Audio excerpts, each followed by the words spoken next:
Picture चालू करो बे। हमने प्रण कर लिया कि जब तक जिएंगे हम नहीं सुधरेंगे। हम हिंदू राष्ट्र बना करके ही मानेंगे। हम तो अपनी जिम्मेदारी निभा रहे, तुम्हारी जिम्मेदारी है। महाराज जी हिंदू राष्ट्र बनाना चाह रहे हैं। हम हिंदू राष्ट्र बनाएंगे तो पहले हम संसद में 370 सीट लाएंगे, फिर संशोधन करेंगे। हिंदू राष्ट्र के नाम पर किसी को डरने की जरूरत नहीं है। हम सभी के पूर्वज सनातनी हिंदू आर्य वैदिक है। अभी एक पत्रकार महोदय पूछ रहे थे क्या हिंदू राष्ट्र घोषित होना चाहिए।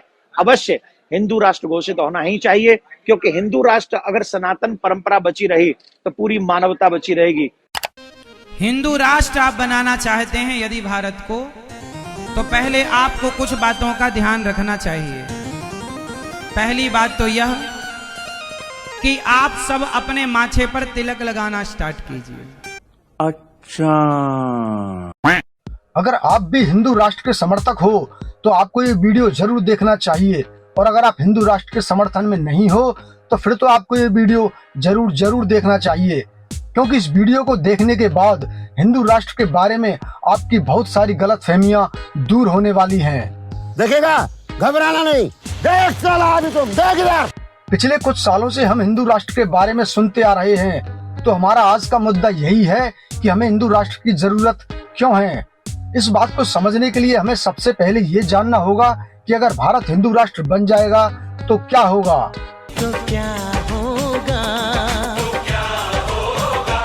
क्या भारत एक सुपर पावर देश बन जाएगा? नहीं, क्योंकि हमारे सामने नेपाल इसका उदाहरण है, जो कि राजशाही के अंत यानी साल 2008 तक हिंदू राष्ट्र था। लेकिन आप सब लोग जानते हैं कि पूरे विश्व में नेपाल कहां स्टैंड करता है और वर्ल्ड रैंकिंग में उसका कौन सा स्थान है। क्या हिंदू राष्ट्र बनने से भारत से गरीबी दूर हो जाएगी? नहीं। क्या देश में महंगाई कम हो जाएगी? नो। क्या देश से बेरोजगारी मिट जाएगी? नहीं। क्या देश से भ्रष्टाचार खत्म हो जाएगा? नहीं। क्या शिक्षा व्यवस्था में सुधार हो जाएगा? नहीं। क्या सरकारी अस्पतालों की दशा सुधरेगी? नहीं। अगर इन सब सवालों का जवाब ना में है तो फिर हिंदू राष्ट्र बनाने की जरूरत ही क्या है? हिंदू राष्ट्र बनने से क्या फायदा होने वाला है? इस सवाल का जवाब जानने से पहले ये जानना जरूरी है कि हिंदू राष्ट्र बनने से किसको फायदा होने वाला है और हिंदू राष्ट्र की मांग कौन कर रहा है। तो आपको बता दूं कि आरएसएस, विश्व हिंदू परिषद, हिंदू महासभा और इससे जुड़े हुए संगठन, इसके साथ ही कुछ साधु संत और कुछ राजनेता हिंदू राष्ट्र की मांग करते रहते हैं। वो ये मांग क्यों करते हैं इसके बारे में हम आगे बात करेंगे, लेकिन पहले ये जानते हैं कि हिंदू राष्ट्र का आइडिया सबसे पहले कहां से आया था। गलती से भाजपा और आरएसएस के हीरो विनायक दामोदर सावरकर ने सबसे पहले हिंदू राष्ट्र की अवधारणा को पेश किया था। सावरकर ने वर्ष 1923 में अपनी पुस्तक Hindutva who is a Hindu में हिंदुत्व की विचारधारा को प्रस्तुत किया था। आरएसएस के संस्थापक हेडगेवार सावरकर से काफी प्रभावित थे और उन्होंने सन 1925 में आरएसएस की स्थापना की थी। मालूम है।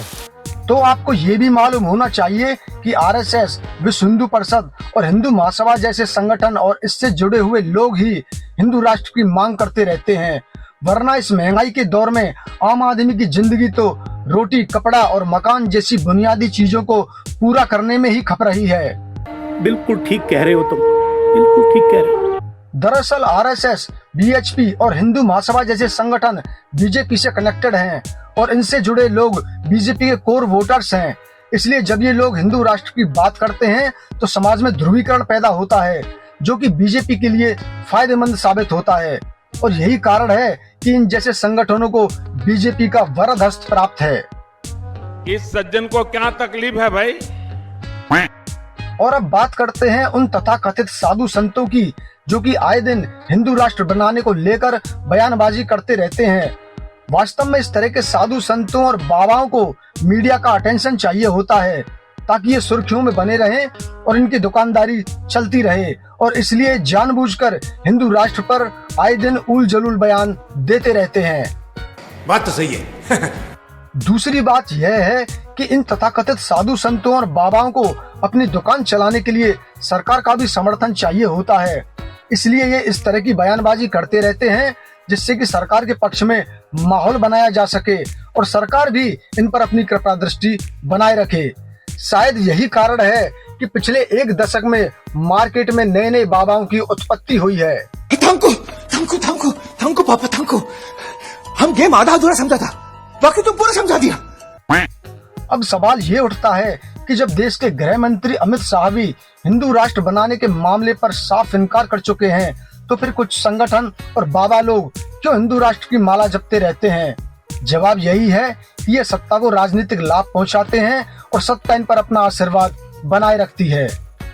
क्या आप गृह मंत्री के तौर पे कि आज की बीजेपी, क्या ये मोदी सरकार भारत को हिंदू राष्ट्र के तौर पे देखती है? जरा भी नहीं।